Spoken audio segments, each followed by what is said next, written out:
शुरू हो गया तीसरा विश्व युद्ध। एक साथ है इजराइल अमेरिका मिलकर ईरान में भीतर घुसकर उड़ा डाला खामेनेई का घर। देश छोड़कर भागा ईरान का लीडर। ईरान पर अमेरिका का भीषण आक्रमण। राष्ट्रपति भवन समेत सुप्रीम लीडर खामेनेई के घर पर मिसाइलों से किया हमला। मिडिल ईस्ट की रात अचानक आग में बदल गई। आसमान में चमकती मिसाइलें, धरती हिलाने वाले धमाके, सायरन की आवाज। और फिर खबर आई इजराइल ने अमेरिका के साथ मिलकर ईरान के घर में घुसकर हमला कर दिया है। खबर आ रही है कि रणनीतिक ठिकानों को निशाना बनाया गया है।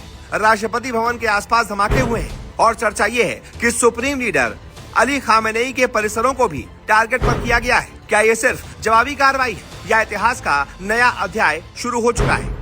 इजराइल ने बेहद सटीक और योजनाबद्ध तरीके से हमले किए।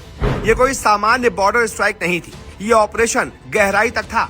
अमेरिका की भूमिका भी अहम बताई जा रही है। इंटेलिजेंस सपोर्ट, सैटेलाइट निगरानी और सामरिक समन्वय, यानी ये हमला अकेले इजराइल का नहीं माना जा रहा। उधर इजराइल में भी सायरन बजने लगे, मतलब जवाबी हमले का खतरा मंडरा रहा है। अगर सच में सुप्रीम लीडर के ठिकानों के आसपास हमले हुए हैं तो ये सिर्फ सैन्य कार्रवाई नहीं बल्कि सत्ता संरचना को सीधी चुनौती है। युद्ध में प्रतीक बहुत मायने रखते हैं और नेतृत्व पर निशाना सबसे बड़ा प्रतीक होता है। लेकिन अभी तक आधिकारिक बयान सीमित है। युद्ध के समय दावे और प्रतिदावे तेज होते हैं, मगर एक बात साफ है कि तनाव अपने चरम पर है। क्या खुला युद्ध शुरू हो सकता है? ईरान पहले से ही क्षेत्रीय शक्ति संतुलन का केंद्र है।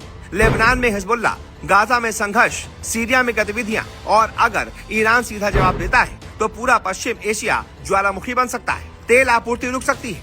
होर्मुज जल डबरू मध्य पर खतरा बढ़ सकता है। वैश्विक बाजार हिल सकते हैं और अगर अमेरिका खुलकर मैदान में उतरता है तो यह क्षेत्रीय संघर्ष से आगे बढ़ सकता है। सवाल यही कि क्या ये सीमित संदेश है या निर्णायक टकराव की शुरुआत? भारत ने पहले ही अपने नागरिकों के लिए एडवाइजरी जारी की है, क्योंकि पश्चिम एशिया में रहने वाले लाखों भारतीयों की सुरक्षा हमारे लिए सर्वोपरि है। सिर्फ भावनात्मक नहीं, आर्थिक रूप से भी ये इलाका भारत के लिए अहम है।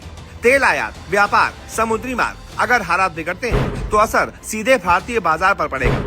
भारत की नीति साफ रही है, संवाद, संतुलन और शांति। भारत न तो युद्ध चाहता है न अराजकता, लेकिन अगर हालात बेकाबू होते हैं तो वैश्विक समीकरण बदल सकते हैं। असली रणनीतिक संदेश, ये हमला अगर वैसा ही है जैसा रिपोर्ट्स कह रही हैं, तो ये रेड लाइन का संदेश है। मतलब अगर आप क्षेत्रीय स्थिरता को चुनौती देंगे तो जवाब सीमित नहीं रहेगा। लेकिन सवाल ये भी है कि क्या इससे ईरान पीछे हटेगा या और आक्रामक होगा? इतिहास बताता है कि मिडिल ईस्ट में हर हमला अगले हमले की भूमिका बन जाता है। दुनिया क्यों डरी हुई है? क्योंकि ये सिर्फ दो देशों का मामला नहीं, ये परमाणु क्षमता वाले क्षेत्र की बात है। ये महाशक्तियों की प्रतिष्ठा की बात है। अगर संघर्ष बढ़ता है तो संयुक्त राष्ट्र, रूस, चीन, सबकी भूमिका बढ़ेगी, और अगर कूटनीति फेल हुई तो वैश्विक अस्थिरता बढ़ेगी। आज पूरी दुनिया सांस रोक कर देख रही है। क्या ये सीमित सैन्य संदेश था या युद्ध की शुरुआत? क्या ईरान सीधा जवाब देगा? क्या अमेरिका और गहराई तक उतरेगा, या फिर पर्दे के पीछे कूटनीतिक बातचीत शुरू हो चुकी है? इतिहास ऐसे ही पलों से बदलता है। क्या आप सोचते हैं क्या ये पश्चिम एशिया का नया युद्ध अध्याय है या सिर्फ रणनीतिक दबाव की राजनीति? कमेंट में अपनी राय लिखिए, वीडियो शेयर कीजिए, क्योंकि ये सिर्फ एक देश की खबर नहीं, पूरी दुनिया का समीकरण बदल सकता है। जय हिंद।